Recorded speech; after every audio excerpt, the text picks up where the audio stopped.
معك يا شيخ. أنا تعلق قلبي ببنت، سويت كل اللي فيه اللي كل إنسان بيسويه يعني. بس للأسف يعني كل الأبواب أغلقت أمامي، يعني سويت كل حاجة بس للأسف كل الأبواب أغلقت. فالآن أنا في حيرة يعني. أنا لي يعني 2 وعيني تدمع في كل ليلة وأنا ساجد وأنا أدعي إن الله يصلح الأمور، إن الله يرجع الأمور، أو إن الله يقنعني منها. بس يعني لحد الآن وأنا في حالة يعني يرثى لها. فأنا الآن في حيرة، هل أنا أستمر أدعي إن الله يفتح الأبواب كلها هذه؟ ظني بالله كبير إنه يعني هو الوحيد القادر اللي يفتح هذه الأبواب. هل إنها ما أجمل قلوب العاشقين. الله يخليك يا شيخ. فهل هذا الشيء إن أنا لو استمرت أدعي هل يعتبر إنه رفض لقدر الله والعياذ بالله يعني، أو إن أنا خلاص أستسلم للأمر الواقع وأيأس من هذا الشيء يعني؟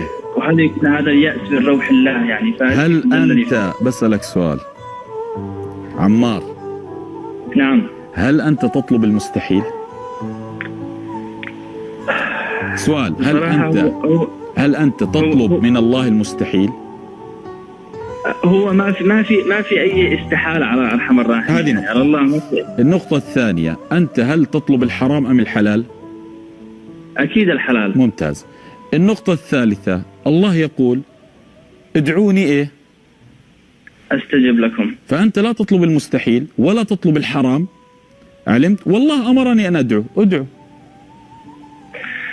بس يا شيخ يعني أنا 2 بصراحة وعيني تدمع في كل ليلة وفي كل سجدة وفي كل دعاء وفي كل صلاة ليل. أنت تحبها، فمش قادر يا إن أنا أقتنع منها أو إنها ترجع. عمار، أنت تحبها؟ نعم تحبها. أسأل الله عز وجل أن تكون لك زوجة. قول آمين.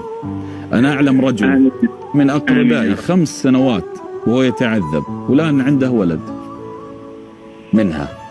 فاصبر واسمع، لا يبعد المحبين عن بعضهم البعض إلا ذاك القلب الذي خلق للأسف من حجر مسموم. فلا أحد يبعد المحبين. الله يجمعك بينكم ويوفقك وتكون لك قرة عين وتكون لها قرة عين. ادعو الله لا يمل حتى تمل. وثاني أمر، الله يحب العبد اللحوح. أنت ما تطلب من وسيم ولا تطلب من فلان، تطلب من الرب. عارف وش يعني تطلب من الرب؟ من ملك الملوك. تطلب من اللي خلقنا وأوجدنا ورزقنا وأحيانا وأما. تطلب من الله. عارف وش يعني تطلب من الله؟ فادعو. ابقى على عتبات باب الله حتى يفتح لك. علمت يا عمار؟ الله يسعدك. طيب يا شيخ، سؤال أخير يا شيخ. نعم.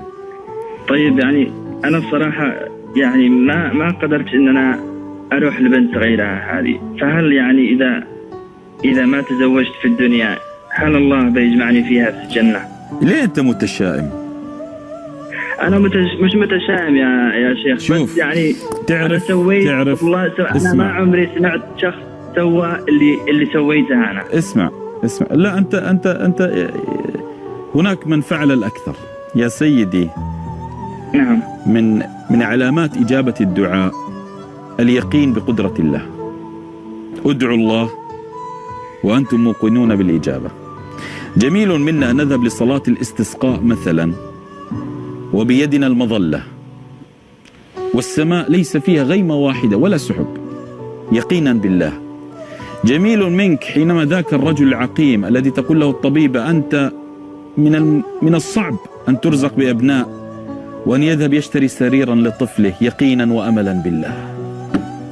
علمت؟ فكونوا على ثقة بالله. من وثق بالله الله لا يخذله. علمت سيدي؟ والنعم بالله. الله يسعد قلبك يا رب. الله يخليك وتسلم لي يا شيخ. الله وإن شاء الله يا رب الله يحفظك